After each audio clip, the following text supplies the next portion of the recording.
Hello, welcome. I'm back again to read more of The Wizard's Companion. Okay, we are on chapter 4, Provisions. I'm gonna do my best to read my best and navigate through this book seamlessly. Okay, a well-provided wizard can, in times of direst need, be help unto his fellow man, his every wish exceed. Okay, provisions. This is more in-game stuff. Okay, this is like the foods that we get to eat. We find white bread all the time. It tells you where you can find the breads and foods and things. So that's cool. Like, for example, white bread you can find at boutiques, Sunshine's, bartenders, and others. I think those are animals. And then treasure chests. So I'm not going to read these because once again, they're in-game.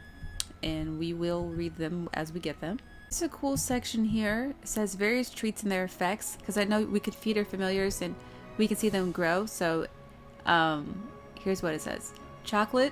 Consuming chocolate steadily improves a familiar's offensive capabilities. Flan? It's a flan. Consuming flans rapidly improves a familiar's offensive capabilities. Consuming cakes improves a familiar's capacity to perform tricks.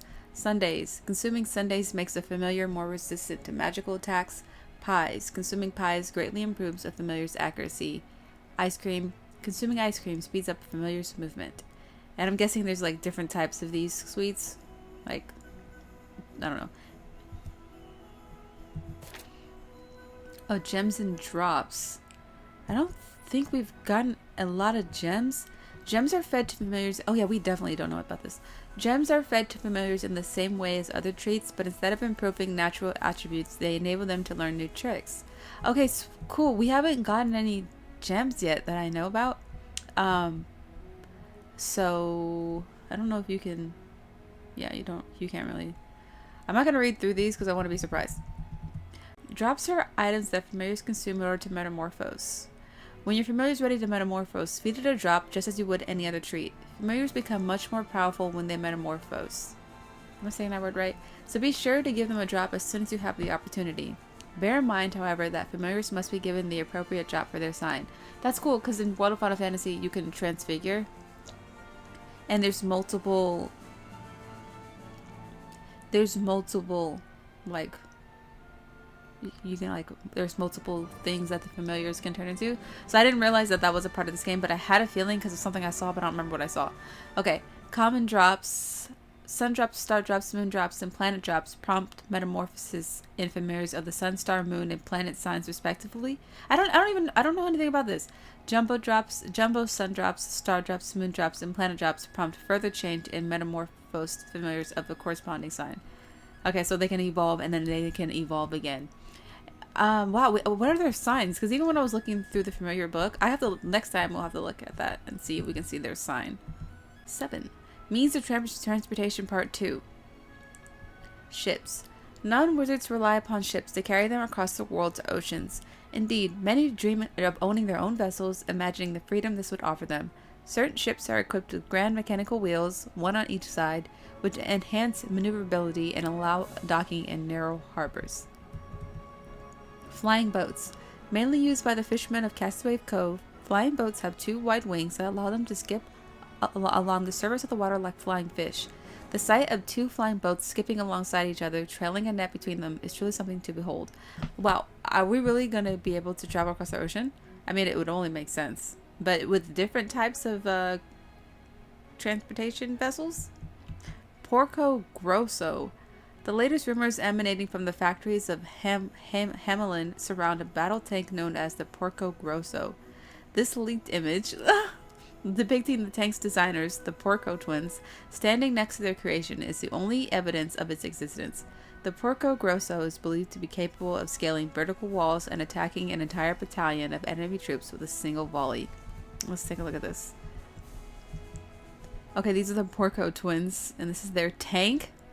Not quite a vessel for the sea, I don't think. It looks like it would sink, like, pretty something fierce. But here's a flying boat, I think. And we have regular ships. Alright, so we got options, maybe. Okay. Aspiring, oh wait, no, 8. The Hootique. Run by the kind-hearted shopkeepers known as hootenannies, boutiques stock all manner of useful provisions. Should you want for something restorative or materials for your cauldron, you would be wise to seek one out. Boutiques are found in several towns and villages, and traveling wizards would do well to visit them whenever the opportunity arises. Though every boutique has a slightly different stock list, they all carry an adequate supply of essentials. You are advised to purchase plenty of bread and coffee every time you visit. You would not want to run out in the heat of battle after all. It's true. Though we've been fortunate enough not to, we haven't had that problem yet. Types of treasure chest. Treasure chest, oh yeah, that's right, because some treasure chests I can't open yet. Or maybe I can. Types of treasure chest. Treasure chests are to be found in all sorts of locations, from bustling city squares to dark and dingy caverns. Ordinary treasure chests are red, but you will doubtless come across various other colors. Blue chests require a magic spell to open them, while green chests can only be opened with a special gun. Oh, that's the gun from the other, that they were talking about. Be aware that many treasure chests are rather well hidden, and that finding them may require some research. You may be certain, however, that great rewards await those who are willing to make the effort. A life lesson, if ever there was one. Okay, now I'm thinking, and I remember one of our first side quests was where we had to go to that forest that was like unmarked on the map, and they wanted us to kill all these animals, and then I was like, how come I can't get this chest? It was like on a hill. I don't remember the color of that chest, but I think it was green. And it's probably one of those that I have to shoot down. And then when I was looking at the maps earlier, as we saw, like there's chests that are there, but I haven't found them. And I'm wondering if I'm really not like looking around enough, like maybe they're in the trees, because especially if the ones that they have to be shot. I don't know. I'm really interested in this because I'm like 100% type of person. I want to find every single hidden thing there is in games. That's what I like to do. Familiars and other creatures. Your journey as a wizard will inevitably bring you into contact with all manner of magical creatures. While most will present an obstacle to your progress, others may yet become your familiars, stalwart companions that will accompany you on your travels and aid you in battle. This chapter introduces many of the most common creatures and provides directions on how they may be persuaded to become your familiars. Okay, so maybe not all of them can be familiars. What is a familiar? Creatures are sentient beings that are born from the hearts of living things.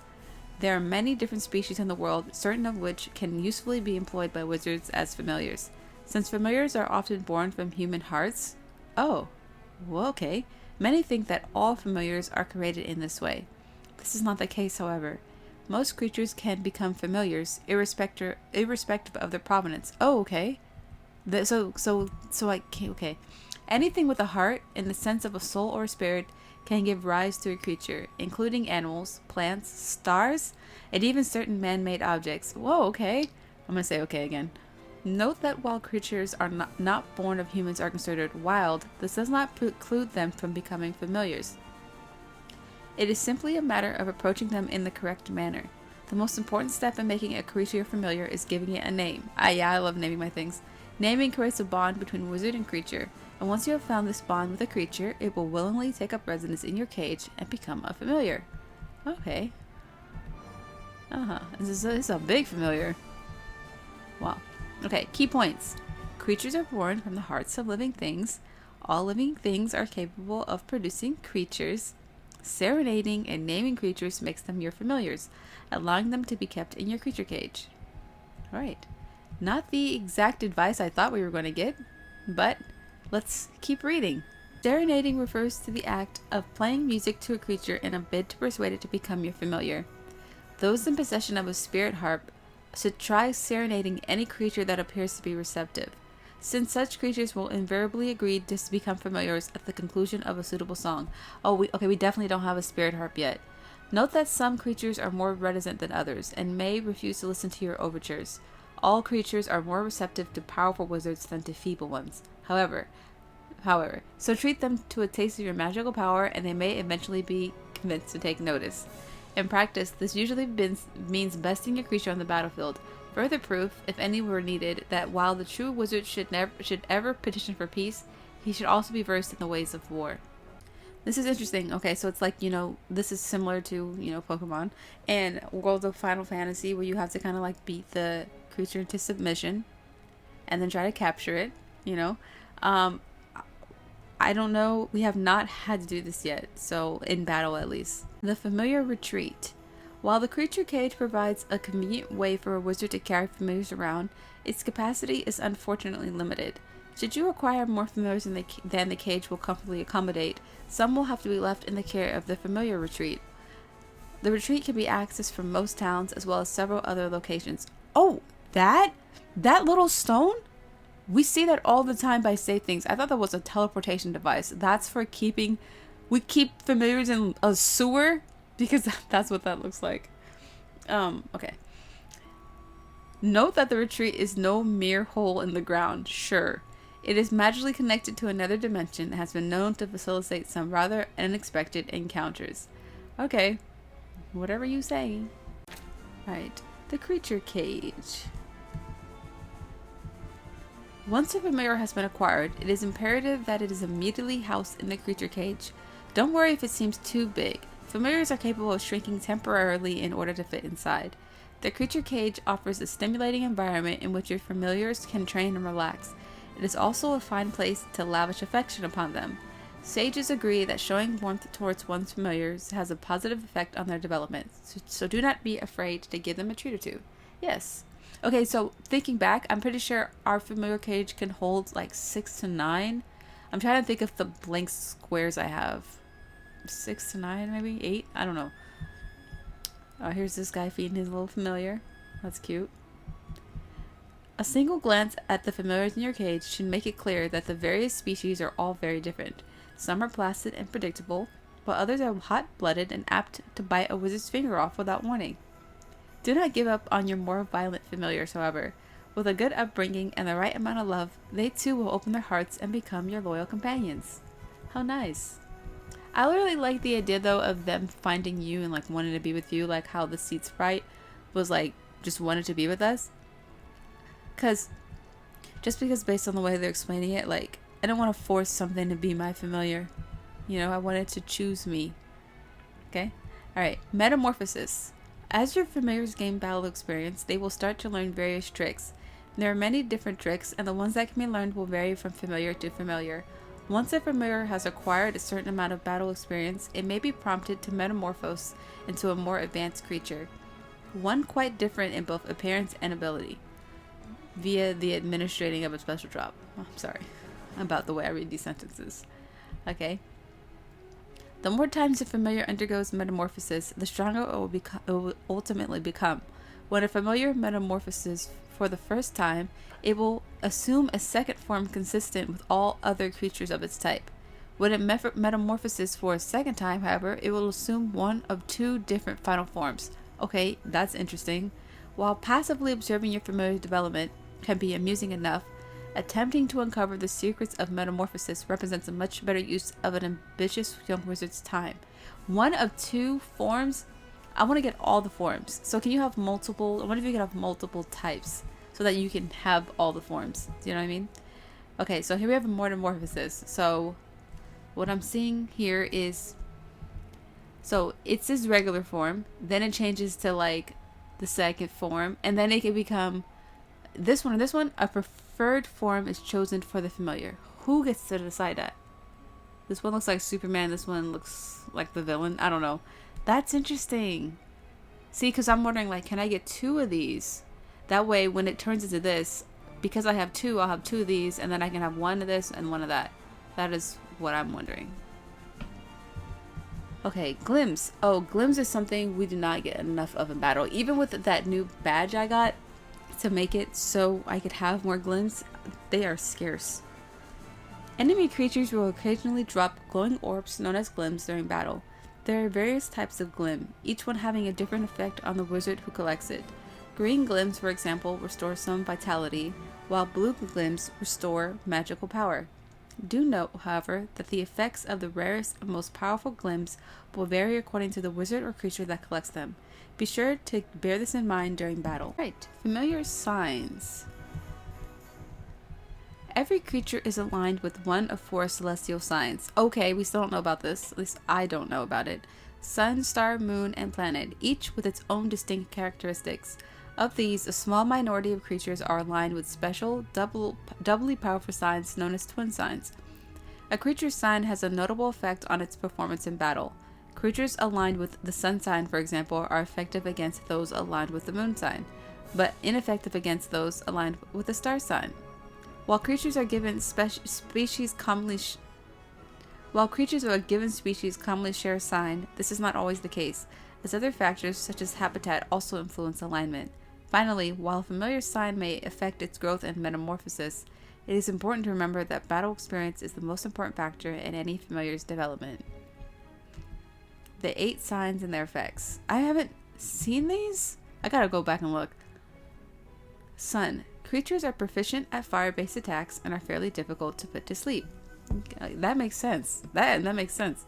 Twin Sun. Creatures are highly proficient at fire-based attacks and are difficult to put to sleep.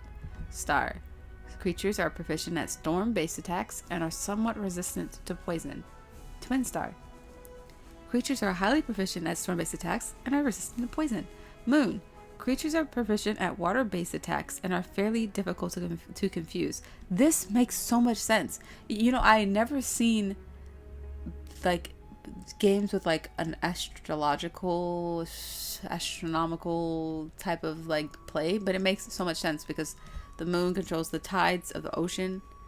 That makes sense to me. Sun is hot, you know. Stars, storms, but I mean stars explode, right? That's kind of like a big storm in the sky. I don't know, and it makes sense to me. And okay. Twin Moon. Creatures are highly proficient at water-based attacks and are difficult to confuse. Planet. Creatures develop more quickly than those born under other signs. Twin Planet. Creatures develop much more quickly than those born under other signs. Planet. Oh, that's interesting. Kind of vague, the planet one, but we'll take it. Wait. I skipped a page. Okay. How signs relate to each other. Alright. We have twin sun. I don't know how to explain this. Planet. I don't know how to explain this chart, but it's a cool looking chart. You can just look at it. Very interesting. Okay. Oh, it's going to explain it for us. Okay. The light of the sun will outshine the moon. The glow of the moon will put stars in shade. The glamour of the stars will cause sun to swoon. When two combine, their strength's sum is made. The once-ringed planet stands apart from the three, while the twice-ringed planet rules as king. Before it, sun, moon, and stars bend their knee, yet it holds no sway over its once-ringed sibling. Okay, that was a beautiful poem to explain this. Sure. Alright. Wild monsters. The world is home to all sorts of awe-inspiring monsters, from fire-breathing dragons to towering giants. A wizard would do well to learn all that he can about such beings, since even a cursory understanding of their habits can make all the difference in the event of an unexpected encounter. Note, however, that monsters do not remain the same for long. They are growing and evolving with every day that passes, and a tome such as this one cannot hope to contain exhaustive information on all extant varieties. That said, having absorbed the information obtained herein, a true wizard should be able to deal with a new strain without further need to consult a textbook. Interesting. Does that mean that there will be even familiars we don't see, or different ones we do? I don't know. Okay, let's look at this picture. What do we look like? It looks like a Sasquatch in the corner over there. Swamp thing. Got some snakes and lizards. Got the lonely wizard out there. And, oh, we got two-headed creature. You can kind of make it out. Oh, there's even this thing in the corner. This looks like something. Lots of creatures out there. And a bird thing. Okay. An introduction to creature genesis. Yes. We kind of go over this. We don't go over it. We see it when we look at our familiar section of the book. But I guess they're going to explain what each species, genus, is. So that's really cool. So we have Mylites. This is what might is. Proud warriors who boast great battlefield experience. Mylites excel on the battlefield due to their offensive abilities, defensive power, and speed. Many of them are also adept at using weapons. Note that while all creatures like sweet things, Mylites are famous for their love of chocolate. I'm pretty sure that Tyke is also a Mylite. Legendary beasts. Ah, yeah, the guardians. Kind-hearted divine beings that protect the natural world.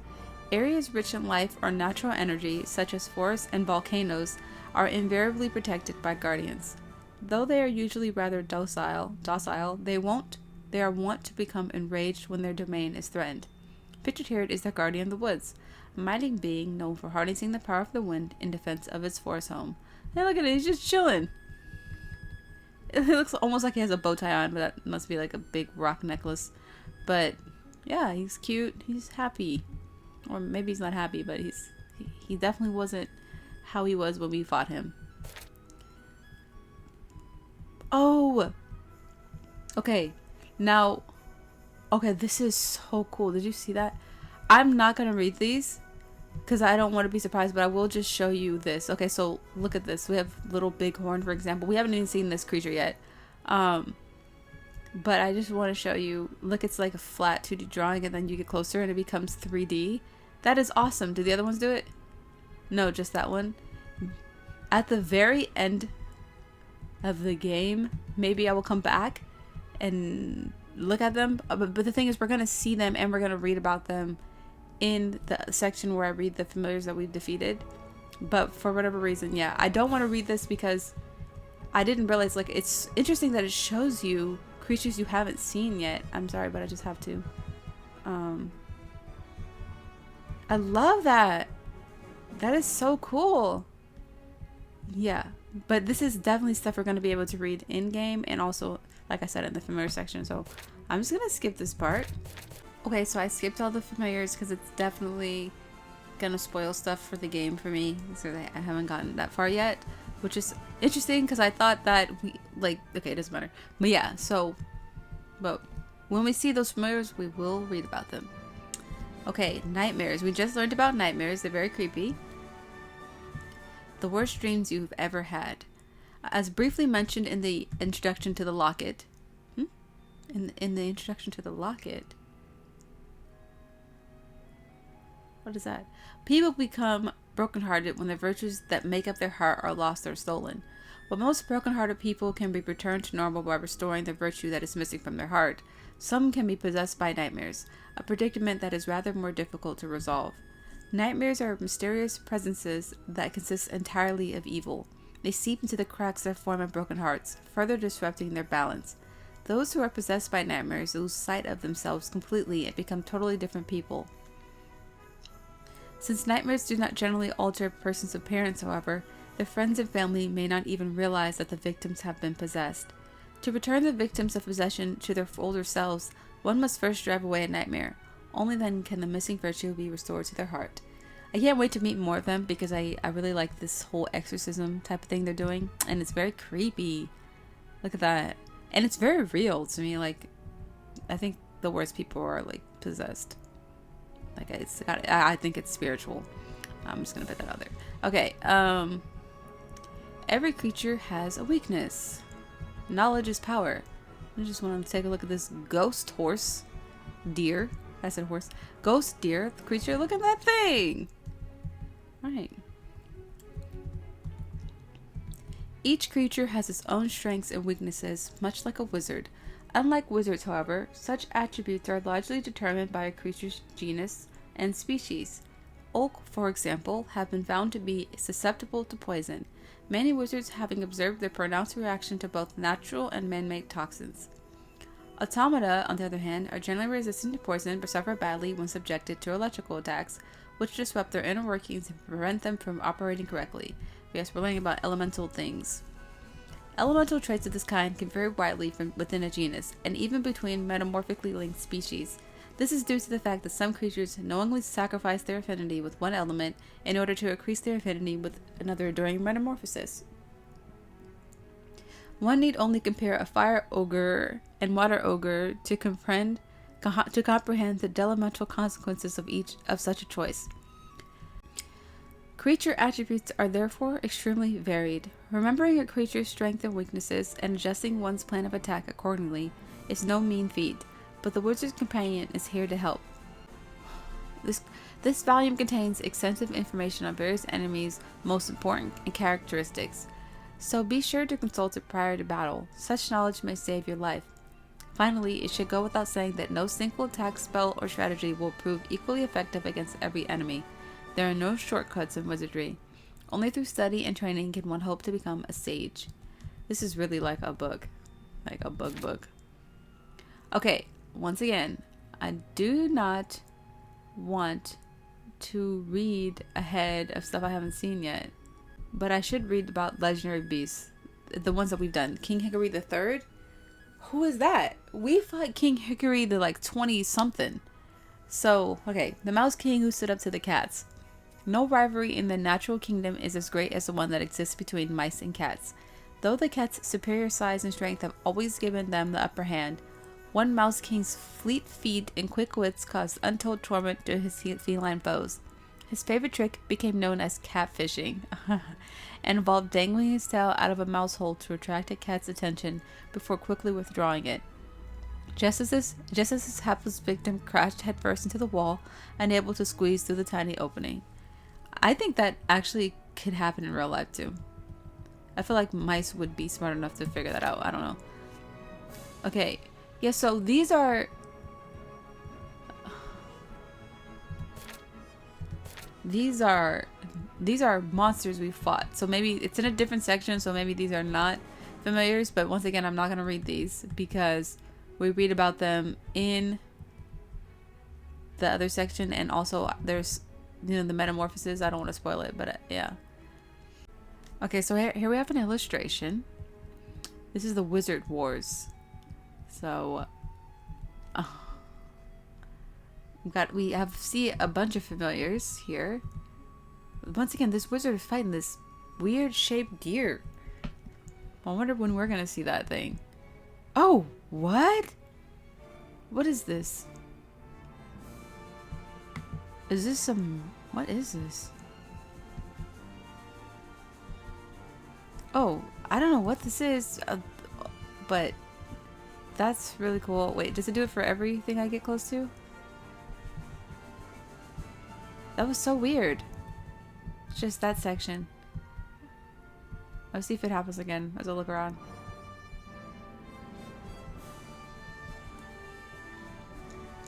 Oh, that's really interesting. I don't know why it just did that. Maybe if I watch it longer, something will happen.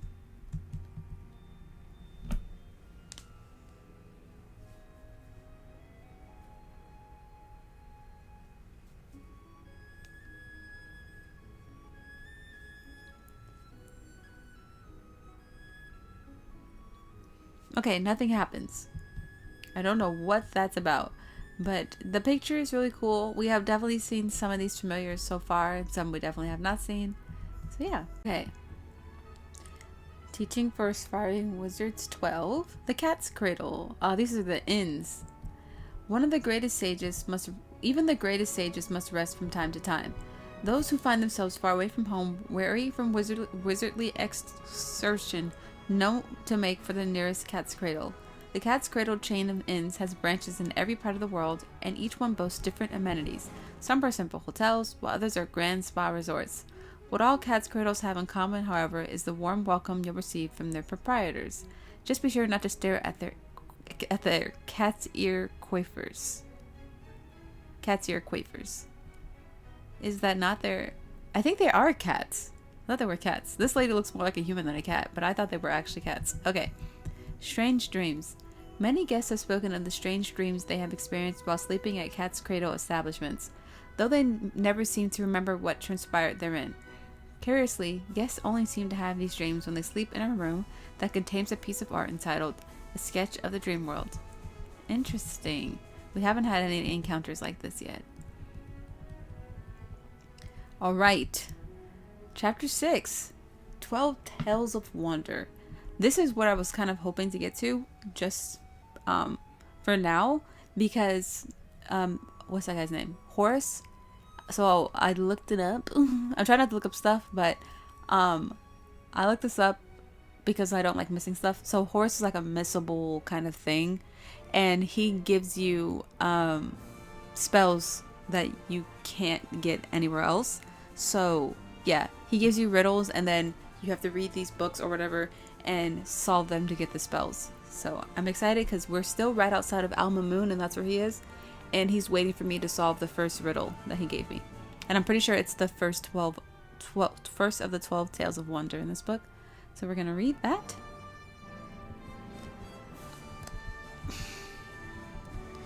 The first, be they comical or tragic, tall tales beside the fire are much akin to magic and the wonder they inspire. Okay. The first tale, The Cowardly Prince and the Lion. I love this. I love like Aesop's fables, like Grimm's fairy tales. I love books. So yes, if you can't tell by now. The Cowardly Prince. In a certain country there lived a prince named Tamalo, who was sharp of mind but weak of spirit. His father was a brave king, strong, wise, and loved by his subjects, but the noble example he set served only to weaken Tamalo's spirit. On one occasion, his father told him thus, "Soon, my boy, it shall be time for me to retire, upon which thou shalt become king." While the announcement delighted the prince, it filled him also with a terrible dread, for he did not have the spirit required to ascend to the throne. In his vexation, he wandered from the castle, lost in thought, whereupon he encountered a fearsome-looking lion. The prince, for whatever reason, I thought okay. The prince tried to flee, but the lion caught him easily in his paw, lifted him to his gaping mouth, and swallowed him whole. At first, the prince thought he was doomed, but at length he began to reconsider his position. "At least I no longer have to become king," thought the prince.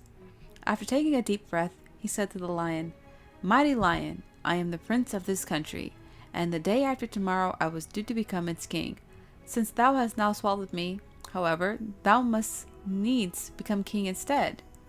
"King, eh?" replied the lion. "I shan't complain about that." Thereupon the prince led the lion back to the palace, from inside the stomach, I'm guessing. The courtiers were shocked to see the lion enter the palace, but the prince pleaded with them from inside his stomach, and the lion was accepted as king. The lion proved to have quite an aptitude for royal duties. Whensoever there was a dispute in his kingdom, the lion would simply growl at the quarrelers. "Stop complaining, or I shall eat you alive." Whensoever a bridge was swept away by a flood, the lion would simply use his paws to rip down a tree and lay it across the river. Regarding taxation and legal matters, the lion was utterly ignorant, but whensoever such a problem arose, Prince Tamalo would speak to him from inside his stomach and provide him with a sound solution. And he is not burning away by the acids in the lion's stomach. He is totally fine. Okay. Is that the end of that? This must be... No, yeah, this Two Dragons part of it. I just want to take a second to look at the prince and the new Lion King. No pun intended. But they say the lion's like the king of the jungle, right? Okay. Two dragons. After some time, news reached the king that two dragons were ravaging the eastern and western edges of his kingdom. The people were terrified and looked to their king to deliver them from this terrible evil, upon which the king announced that he should go and smite the dragons himself. But even the fearsome lion stood no chance of defeating two such terrible dragons. "My dear stomach dweller," said he then, "what in the wide world should I do now?" Prince Tamalo considered the lion's question, and at length provided him with a suitable scheme. The lion headed east, to the part of his kingdom that was being ravaged by the larger dragon, and roared in its ugly face. Okay, so they're separate dragons, they're not like right next to each other. This story is longer than I thought. Okay.